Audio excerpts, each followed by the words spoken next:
নমস্কার বন্ধুরা, অনুরাধা রান্নাঘরে সবাইকে স্বাগত।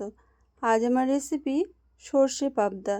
আর এই অসম্ভব সুন্দর স্বাদের সর্ষে পাবদা আমি কিভাবে কেমন করে রান্না করি শুরু থেকে শেষ পর্যন্ত দেখতে থাকো, আশা করছি ভালো লাগবে। আর কিভাবে রান্না করলে এর স্বাদ সম্পূর্ণ বজিয়ে থাকে আমার রান্নাটা দেখলেই বুঝতে পারবে। তাহলে চলো কথা না বাড়িয়ে রান্নাটা শুরু করা যাক। আমি এখানে প্রথমে 4 পিস ফ্রেশ পাবদা মাছ নিয়েছি। এবার এই মাছে আমি পরিমাণ মতো লবণ আর হলুদ আর 1 চামচ সর্ষের তেল দিয়ে ভালোভাবে মাখিয়ে 4-5 মিনিটের জন্য রেখে দেব। এতে করে মাছটা আমার ভালোভাবে ম্যারিনেশন হয়ে যাবে। আর যে কোনো আঁশবিহীন মাছে একটু সর্ষের তেল মাখিয়ে ভাজলে মাছ ফাটার সম্ভাবনাটা একটু কমে যায়।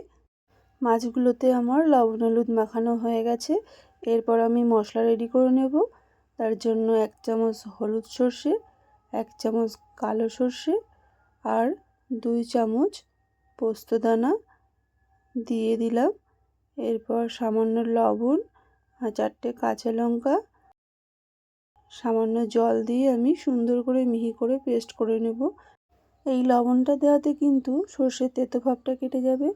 আর আমার মশলাটা দেখেই বুঝতে পারছো আমি কতটা স্মুথ করে নিয়েছি। এরপর গ্যাসে কড়াই বসিয়ে দিয়েছি। কড়াই গরম হয়ে এলে আমি পরিমাণ মতো সর্ষের তেল দিয়ে দিলাম। তেলটা ধোয়া ওঠা গরম হয়ে এলে আমি প্রথমে একে একে মাছগুলোকে দিয়ে দেবো। আমি মাছটা ছাড়ার সময় কিন্তু গ্যাসের ফ্লেমটা লো করে নিয়েছি। গ্যাসের ফ্লেমটা লোতে রেখে মাছ ছাড়লে কিন্তু হাতে তেল ছিটকে লাগার সম্ভাবনা কমে যাবে। এরপর আমি মাছটাকে ঢাকা দিয়ে দিলাম। ঢাকা দিয়ে 2-3 মিনিট পর মাছটাকে উল্টিয়ে দিচ্ছি। 1 মিনিট হয়ে গেছে। মাছটাকে উল্টিয়ে দিয়ে আমি আবারও ঢাকা দিয়ে দেব। আঁশবিহীন মাছ সবসময় ঢেকে ঢেকে ভাজলেই ভালো হয়। তো মাছের অপর পিঠ ভাজাও আমার হয়ে গেছে। এরপর আমি ঢাকাটা খুলে মাছটাকে তেল থেকে তুলে নেব। দেখেই বুঝতে পারছো মাছটা আমি কেমন করে ভেজে নিয়েছি। এরপর এই তেলেই আমি 1/2 চামচ কালো জিরে ফোড়ন দিলাম। ফোড়নটা চটপট করে ফুটতে শুরু করলে প্রথমে একটা টমেটো কেটে রেখেছিলাম, টমেটোটাকে দিয়ে দিলাম। টমেটো নেড়ে চেড়ে আমি সামান্য লবণ দিয়ে দেব।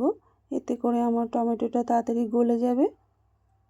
লবণ দিয়ে আমি 2-1 মিনিট নাড়লেই টমেটোটা গলে যাবে। এরপর আমি ওই যে মশলা পেস্ট করে রেখেছিলাম সেটিকে দিয়ে দিলাম।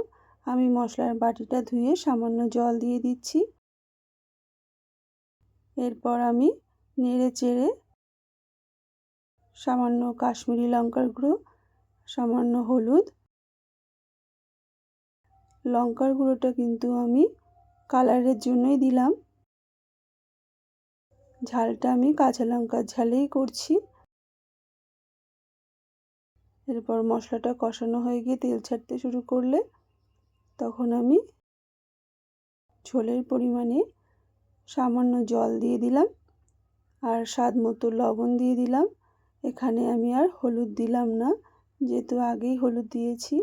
এরপর ঝোলটা ফুটে উঠলে আমি একে একে মাছগুলোকে ঝোলে ছেড়ে দিচ্ছি।